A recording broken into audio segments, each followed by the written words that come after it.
IGTV. Keeping new music alive is what I do on the radio and now on video.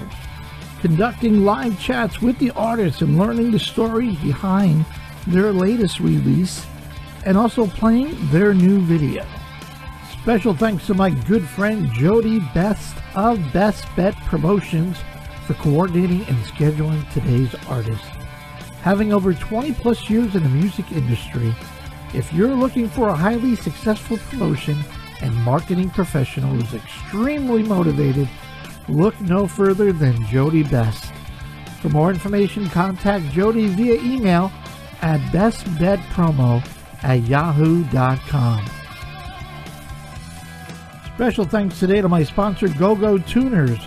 For all guitar players looking for a focus on ease of use, readability, durability, and accuracy, look no further.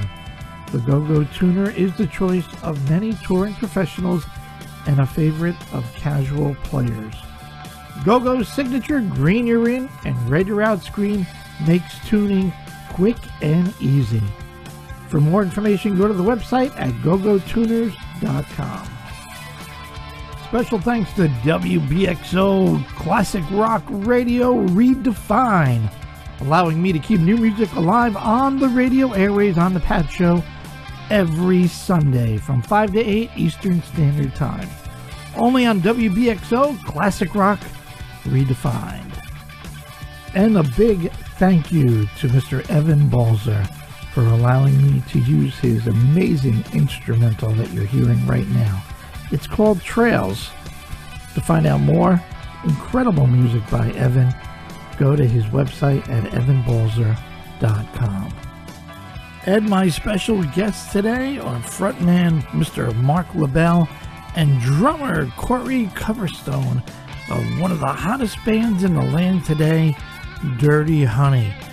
Dirty Honey getting set to release their self-entitled album, which comes out on April 23rd, and they have released their single called California Dreamin'. We're going to talk to Mark and Corey about that track, about the album. We're going to play the video and a whole lot more right here on Pat Soundbytes IGTV.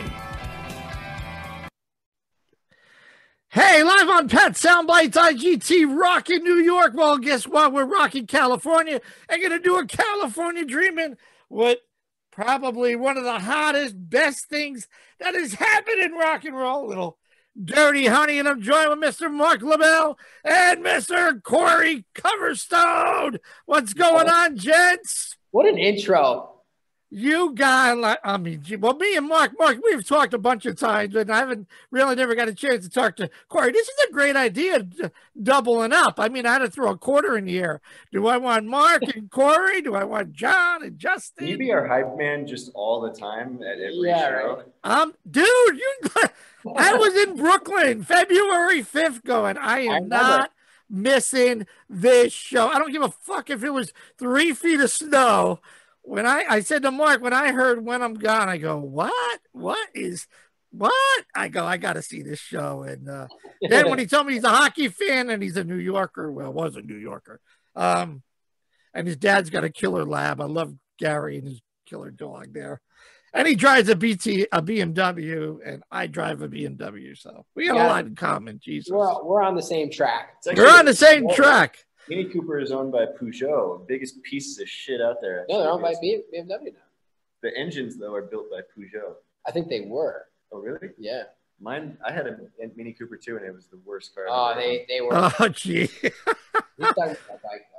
Oh, your bike. Yeah. See, well, anyway, we can talk motorcycles all day long, but we got to talk about California Dreamin'. Congratulations, guys. It comes out officially on April 23. All you Dirty Honey, Rockin' Hive swarmers, go out, hit the pre-order now. There's some great new Dirty Honey merchandise. Go and buy today. Man, guys, are you how you making out, first of all, with this whole COVID thing? I know, Mark, I saw you got a little jab in the arm there not too long ago. Corey, you get a shot or two? I haven't yet. I've just started really looking into booking my appointment like a week ago. So okay. All right, we'll let you slide. I was hoping you said you had a couple shots of Red Bull or a Fireball or Red Bull something. keeps COVID away. Okay. Definitely. California Dreamin'. I loved the video. And some guy actually found it. Did you have a door in New York? Come on, Mark. Well, I don't know if that would have made too much sense. But Yeah, I know, right? California. no, we didn't. Yeah, we just fucking drove that door all over California, and man, it was a lot of work, but it made for a pretty good video, we think. So we're pretty excited about it. No, the concept was great. I liked the door. I liked the Mustang. I liked the chick. I mean, it was all Dirty Honey. You got the sound was incredible.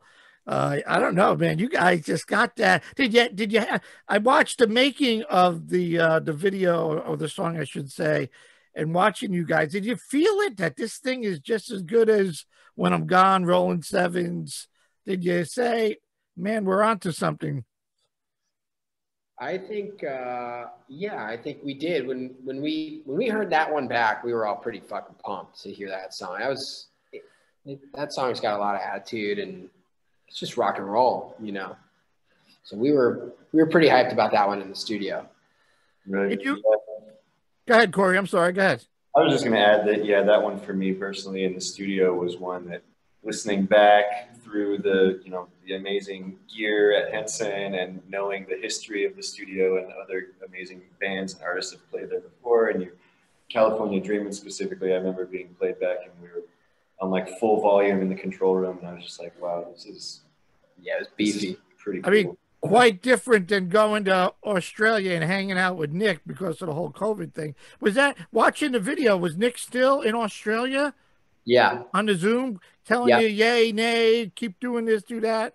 Exactly, yeah. Just being a producer, you know, just like we are right now. But we were all surprised how well it actually worked. It worked great. So we were grateful to all the people that helped out in making that technology work seamlessly. And, you know, it couldn't have been a better situation. The only thing that would have made it better is that if he were in the studio with us, like live, but obviously that couldn't happen. So, you know, we made the best of the situation. When did you write the song? Was that like when you guys were on the road with what was the name of the group? The Amazons, I think, right? Yeah, California Dreamin'. Maybe we might have had like the riff by then, but the song didn't get really finished until we were in the studio. Wow. Yeah. Okay, so I know I've heard, because you guys played it. Oh, and I love that design of tie. Is it tied up? The skeleton, the bandana, the little. That's pretty cool. That's a T-shirt and a half. That right. That thing. Or you might see that on a T-shirt in the near future. We'll see. Is it now? What is it? The cover of the new album, or is it? No, that's just song art, I think. Okay. Yeah. So you did Tie It Up, you did Fire Away, you did The Wire when I got to see you guys, which was all great tracks. Should I assume that they're going to be on the new LP? The Wire, Tied Up for sure. Yeah. Fire Away, no. Fire Away is an old one. Did we do? It's all new. Yeah, everything's new. Okay, cool. I know you did like Gypsy, right? You did this like Gypsy at the Viper Room or something, which I thought did. Yeah, that one will be on there. There's another one that we started playing on tour called Take My Hand. That's coming out too. So yeah, it's all stuff. You know, we like to play the stuff on the road first a little bit. Get a sense for what the audience is feeling and liking, and that lets us know if we're on the right path. No, I thought it was great that you did that in Brooklyn, and everybody was like, wow, man, this was like really, really cool.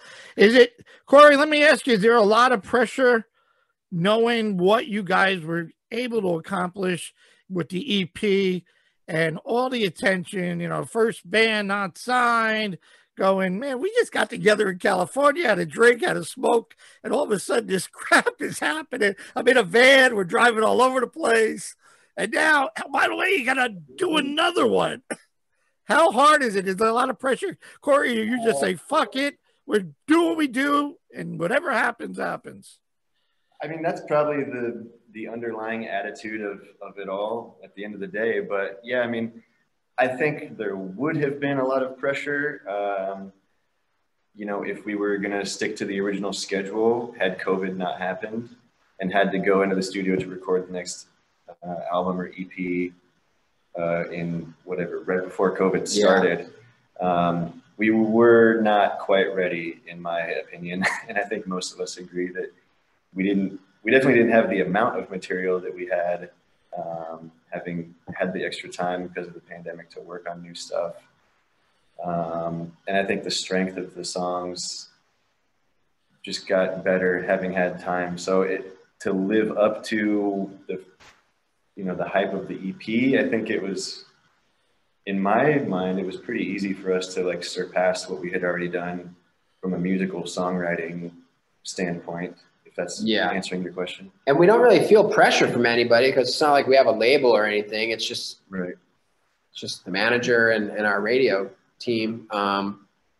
So, you know, there's nobody pressuring you with deadlines or anything like that. And you're kind of at your own, however hard you work is how good the material is going to wind up. So, although Didia can be pressureful. Yeah, he can put some pressure on. Well, yeah, I'm like, come on, dudes, what are you doing? I mean, I see Mark, he's either on skates, he's on the bike, he's like, but did you always guys searching for inspiration? Yeah, no, I get that.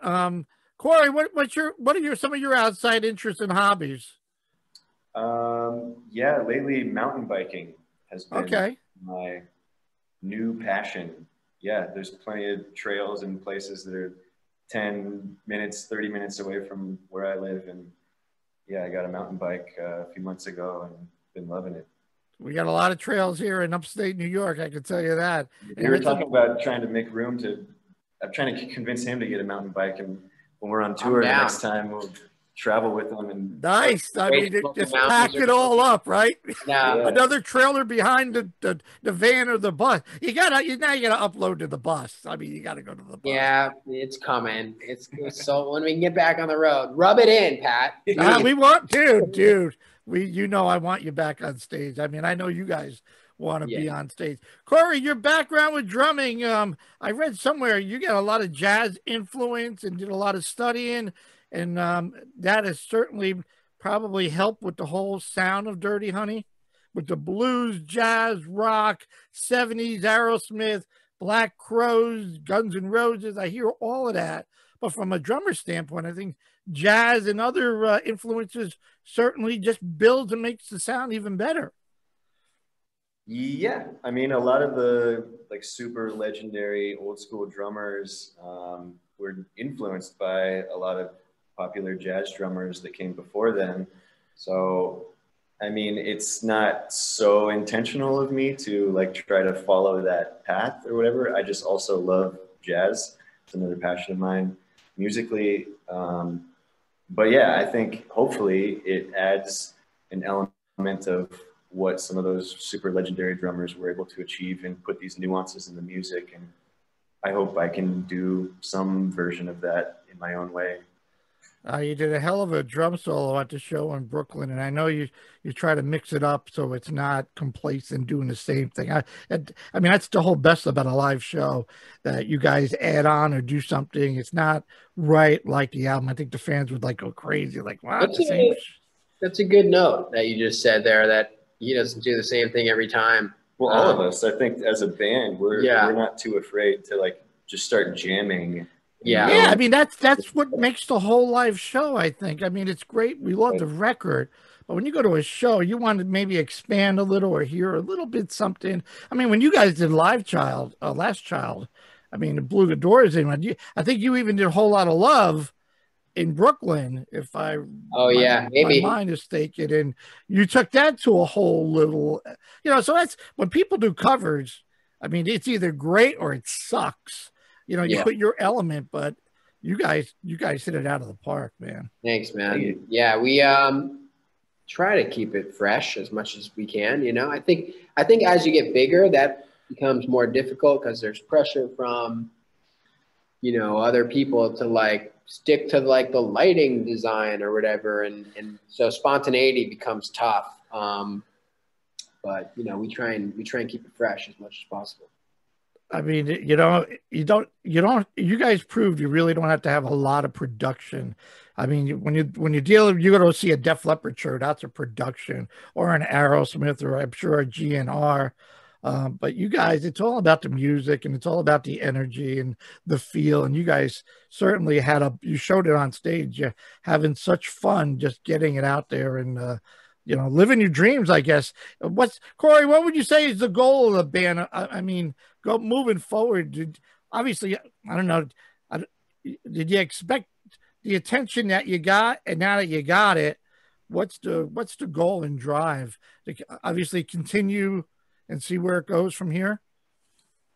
Yeah, just to continue the path that we had kind of set before COVID hit. And I don't know if any of us expected that, the band would be as successful as it's seeming to be so far. We had hoped, and we always hope to grow, from that point on, I guess. But yeah, just to continuing to outdo ourselves musically and get back out there.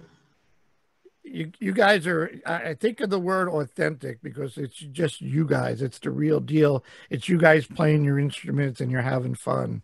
And there's no fakeness to it.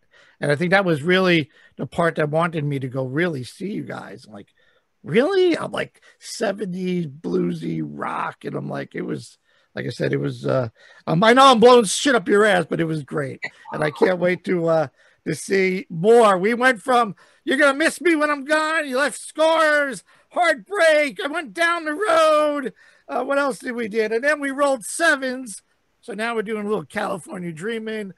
What else can we expect there for all us Dirty Honey, Rockin' Hive, Swarmin' Bee fans here with the new album? One word, or not one word, but one phrase would be "another last time." We're going to keep saying that forever and ever, I think, as we keep rolling tunes out. So,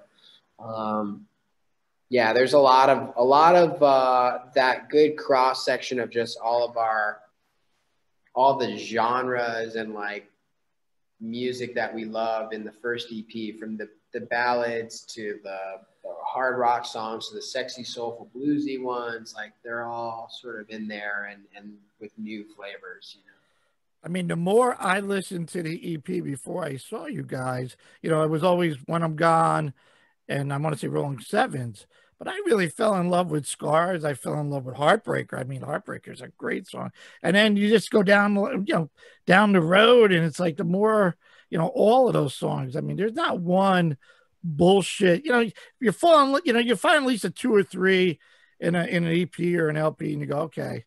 And then there's fill-ins, but you guys, that was none of that. So, how many tracks would you say is in this album? Either one. There's 8 total. So yeah, and we're trying to keep with that same philosophy, like no filler, all killer, and just look at that. Yeah, oh, there's a song. Look at this guy. Oh. And we're just trying to, write songs that we are really passionate about, and that'll stand the test of time. So what would be the game plan? Any has Mark and Nick talk about the touring gig? You guys maybe partner up with somebody or do your own thing again, or any talk May, June, July, August? We're hoping for summer to go on tour with personally one of my favorite bands of all time. So that's a teaser enough for you, I think. And if not then, there's definitely plans in September, October. Yeah. Hopefully. Okay. Yeah, it kind of makes more sense. Now that things are starting to level out, people are getting their shots. Well, let's not rush into this and get crazy. You did the live stream, though. What was it, the Harley Davidson? I did catch you guys did one show, I want to say, which I thought went pretty well. Yeah, we did one for Harley for their social media platform, and then we did another one for our own at the Viper Room, and they were both cool, but it's not the same. It's not the same as what comes to mind the first time you guys hit on stage in front of a live audience getting ready to rock? Yeah, the first time? Yeah, the first time you get on stage this year with the band in front of a live crazy audience, what's going to go through your mind? Since I mean, you almost went through a year without like. Yeah. I'm excited to feel just the energy of a crowd being excited to, hopefully they're excited to see us. Yeah. I think they will be. Yeah. And just feeling that being in the same room as a bunch of people and we're all enjoying that the music. Sense of community. Right. It'll be emotional, I'm sure, for everybody. Yeah, I'm very much looking forward to whenever that fucking happens. So. I'm blessed to talk to a lot of some of the veterans that have been doing it for 30, 40 years. And, you know, we all take it for granted, you know. One of the guys said, man, the minute I get on the plane, I probably gonna have a tear in my eye just to be able to go and see the guys and see the crew and going, you know, we're so used to doing it and being away from home, and then take that away from us. And it really like, oh shit. But it's a double-edged sword. I think, Mark, you and I talked in June. You know, you put out something and it's so hard you can't promote it, but at least now you know. And you guys didn't have this issue, but you know, by the third song, you go, well, this is one of our new ones. People aren't going to go take a piss and grab a beer. We already know it, you know? Yeah. Yeah. Hopefully people listen to it and be familiar with the material when we do get back out there. But I think they will. I think people will be really excited to get out to a show. They're not going to want to miss a moment of anything, and it'll be a really fun atmosphere. I'm positive of that when it does happen. I saw some of the shows down. Yeah, the Roaring 20s we're hoping for. Cool. Some of the shows down south, they were talking like drive-in movie theaters. Like, what do you do? Hit the horn? Like, I mean, come on. We're out on that. I saw some video of a show at a drive-in or something. I was like, I don't want to fucking do that. Okay. Yeah, no. I think like Keith Urban or Brad Paisley were able to pull it off, but I'm like, yeah, no. I'm like that. And we got more video. And what's the so give me a teaser. When can us fans think of maybe the second release or something else coming off before the album is officially released? We've got about, you over there have 7 hours and 6 minutes to wait. So you'll be getting some 7 hours and 6 minutes today? Yeah, right now. Holy shit, you guys are pumping shit out. I love it, man. I love it. Great to see you guys. I know you've been probably doing this for the last 3 days going, okay, who are we going to see now? What's going on? They're going to ask the same goddamn questions that I've heard 100 goddamn We're rolling the Zoom roulette wheel here and just... Oh, it's pretty fun. I think we enjoyed it. Yeah, okay, we got that crazy calamari guy in New York. Go Islanders! Go Islanders! Man, you guys, they're actually looking pretty good. You know, we're still missing a gold score. You know, I just wish we had that extra. But everybody's starting to put in. We got some good goalies. I think you got Malkin out, right? Yeah, he's out for the foreseeable future. But yeah, you guys just lost Anders Lee, though. That's not good. Yeah. Well, I mean, I could talk to you guys all day. I'd rather have a drink and smoke with you. Can't wait to see you back on stage. The album comes out officially April 23rd. Go hit the pre-orders. I saw some great new LP merch. Go to Dirty Honey. Obviously, the guys are on all the social medias. DirtyHoney.com, Facebook, Instagram, Twitter, Dirty Honey Band. Guys, any other thing we can help promote? We're just waiting for Squid TV to fucking pop off. Squid TV, holy! Yeah, I mean, oh my, you know, I'm looking at my notes and I go, don't forget to ask about the video where the girl jumps in the ocean. Oh, how cold was that? Woo! She was out there for like a good 30 minutes too, but she grew up surfing and stuff. She was fun. Cool.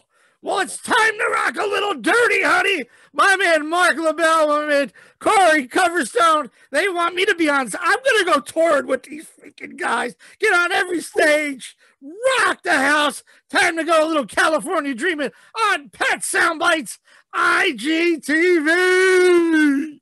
Coming at you.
Bye.